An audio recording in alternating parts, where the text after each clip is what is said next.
Assalamualaikum teman-teman pencinta tanaman anggur. Kita lihat di sini ya, ini adalah anggur jenis Tamaki yang saya tanam. Sebetulnya ini bukan saya tanam ya, ini adalah anggur Tamaki yang saya dapatkan entres, saya grafting di sini ya. Ini anggur jenis lain ya, saya nggak jelas jenis apa ya, yang sudah tumbuh. Setelah berapa bulan saya potong di sini ya, saya sambung dengan anggur Tamaki 1,5. Yang saya sambung tanggal 1 bulan Mei ya. Jadi udah kira-kira umurnya 2 bulan kurang 1 minggu ya. Ini juga saya tanam anggur Taldun, saya tanam dalam waktu yang bersamaan ya. Yang sejak saya tanam bibitnya di umur tanggal 1 bulan Mei, berarti juga umurnya 2 bulan kurang 1 minggu ya. Yang akan saya ceritakan di sini adalah gimana saya memupuk anggur-anggur yang di awal masa-masa tanam ya, di umur masih belum 3 bulan ya dari sejak tanam ya. Gimana pemupukannya supaya tumbuhnya bagus, subur seperti ini ya. Tidak ada resiko overdosis pada pupuk, yang mana overdosis itu akan merusak tanaman, membuat tanaman ini bukan menjadi subur, tapi malah menjadi daunnya menjadi rusak, kering ataupun kerdil ya. Jadi pemupukan awal yang saya berikan seperti yang sudah saya ceritakan di video saya sebelumnya ya. Ini saya hanya memberikan pupuk kandang ya, atau kohe kambing yang sudah difermentasi ya. Ini saya kasih contoh ya. Ini adalah kohe kambing yang sudah difermentasi. Ini hanya contoh ya, merek boleh apapun juga ya. Ini kohe kambingnya ya. Awal tanam saya campur dengan media tanam kira-kira 3 sendok. Lantas setelah berumur 1 bulan kemarin, saya berikan lagi tambahan di permukaannya 3 sendok lagi ya. Ini adalah media, ini adalah pot ukuran 50 ya. Berarti kira-kira lebih kurang media tanam di dalam sini antara 40 sampai 50. Yang sekarang ada 40 sampai 50 liter. Ya. Nah, selanjutnya selain dari kohe kambing yang akan saya lakukan, kohe kambing itu saya akan berikan hanya 1 bulan sekali ya. Jadi kohe kambing hanya 1 bulan sekali. Nah ya, di antara waktu pemberian kohe kambing yang difermentasi tadi, berarti saya memberikan pupuk pertumbuhan atau NPK 16-16-16. Kita lihat di sini ya. Ini ya, pupuk NPK 16-16 yang saya pakai adalah yang merek Pak Tani ya. Saya bukan di endorse ya, tapi saya anggap ini adalah pupuk pertumbuhan yang paling lengkap. Ini kandungan unsur hara baik makro maupun mikro ya. Di sini sudah ditulis bahwa di sini selain nitrogen, fosfat dan kalium 16%. Di sini ada lagi ya, kalsium 5%, sulfur, nitrat 7% ya, boron ya, zinc, kuper, mangan ya. Berarti untuk pertumbuhan ini pupuk ini saya anggap paling memadai atau paling lengkap unsur haranya ya. Ini adalah contoh ya. Ini isinya ini dalam. Nah ya, ini saya berikan seminggu sekali ya. Seminggu sekali untuk ukuran pot ukuran ini saya berikan dalam 3 liter air ya, 3 liter atau 3,5 liter air ya, nggak perlu 1 sendok. Nah ya, segini aja, setengah sendok ya, setengah sendok saya larutkan dalam 3 liter air Ini kita aduk.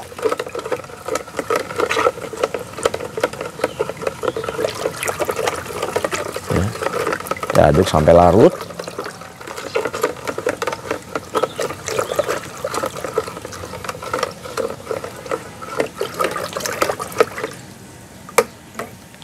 Setelah larut,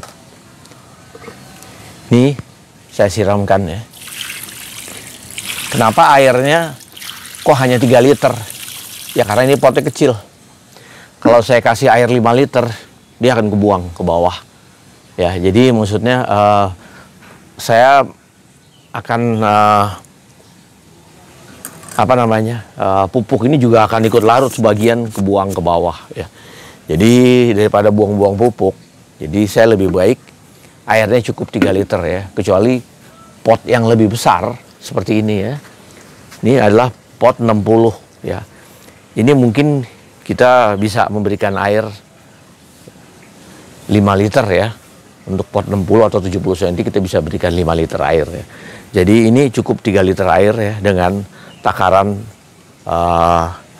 pupuk ukuran tadi setengah sendok ya. Nah ini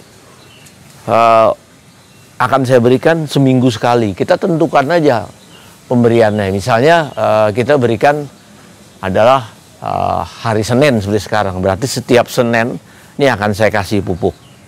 Ya, saya akan kasih pupuk NPK tadi ya, atau pupuk pertumbuhan ya.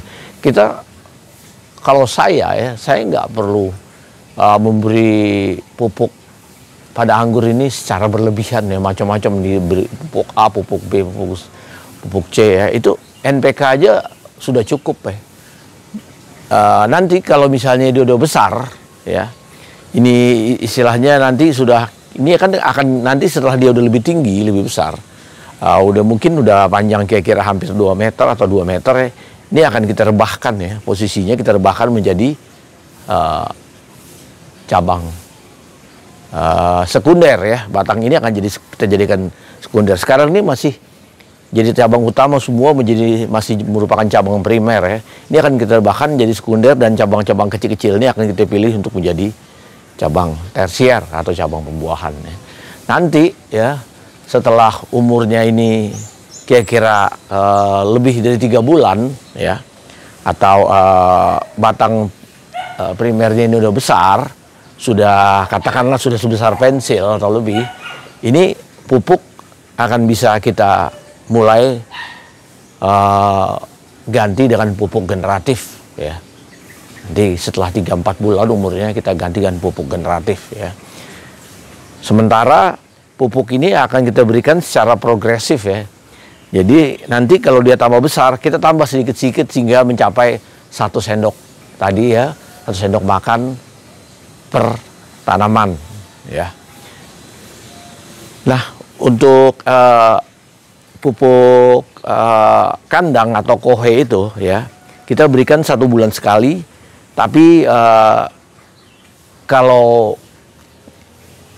mau praktis, kita bisa menggantikan dengan pupuk organik cair seperti ini ya. Ini hanya contoh aja ya, nggak harus mereknya ini ya. Ini pupuk organik cair yang mana 1 tutup botol ini dicampur dengan 1 liter air ya, atau kita bisa mencampur katakanlah 15 atau 20 mili pupuk ini, 3 tutup botol ini dengan 3 liter air seperti tadi, dan disiramkan ke media tanam ini sebagai pengganti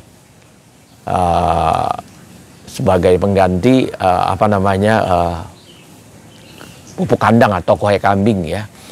Kohe kambing itu kelebihannya adalah harganya yang lebih bersahabat atau lebih murah ya. 1 kantong ini ukuran 5 kilo, ini harganya hanya, saya beli ini 13.500 di online ya.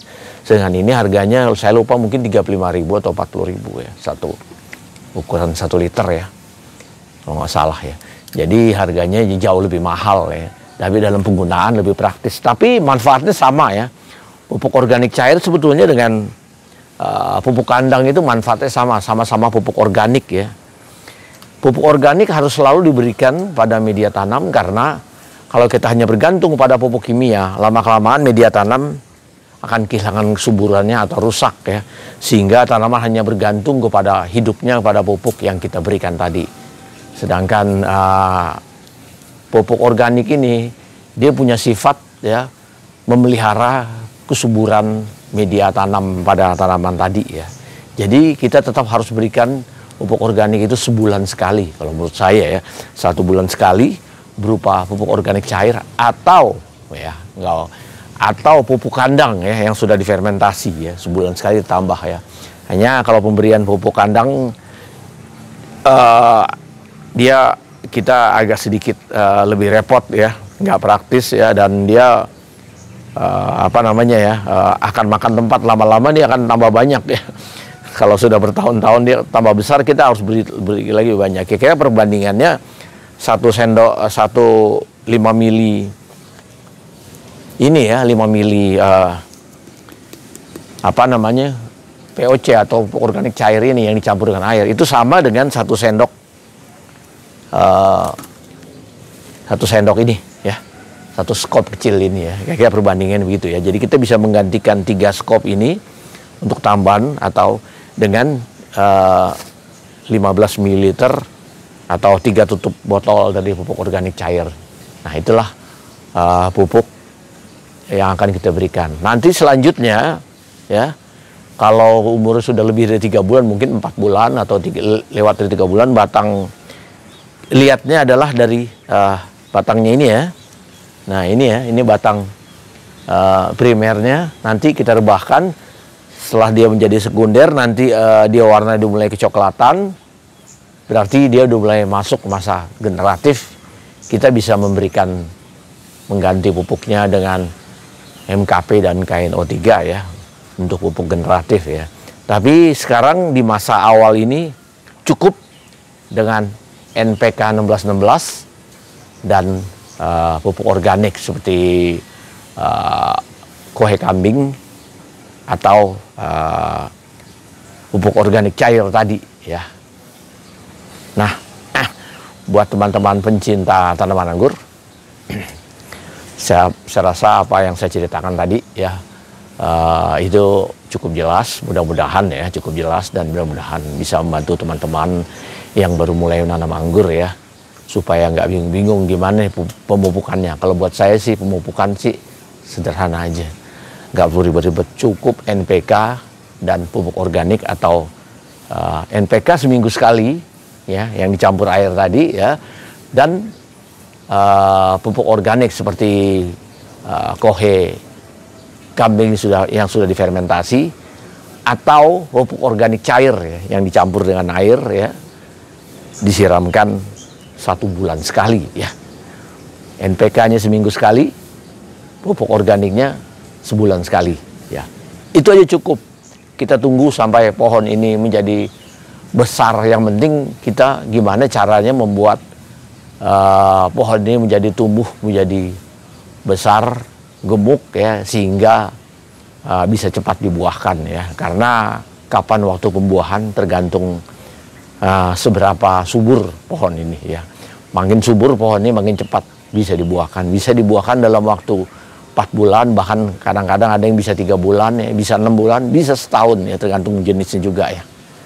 Oke, buat teman-teman pencinta tanaman anggur, mudah-mudahan apa yang saya ceritakan tadi ya, berdasarkan pengalaman saya itu bisa membantu teman-teman yang baru mulai menanam anggur. Sampai ketemu lagi. Assalamualaikum warahmatullahi wabarakatuh.